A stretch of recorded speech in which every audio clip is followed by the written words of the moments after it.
யோசேப்பை போல் நான் ஒழுங்கில்லையே, நோவாவை போல் நீதிமானும் இல்லையே, ஆபிரகாமை போல் விசுவாசி இல்லையே, தானியேலை போல் உம்மை வேண்டவில்லையே.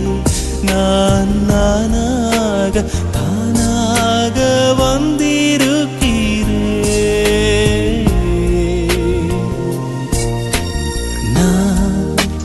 நானாகவே வந்திருக்கிறேன். பிரசன்னத்தில் வந்து நிற்கிறேன்.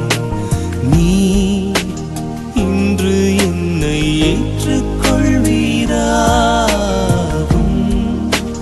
ராஜ்யத்தில் சேர்த்து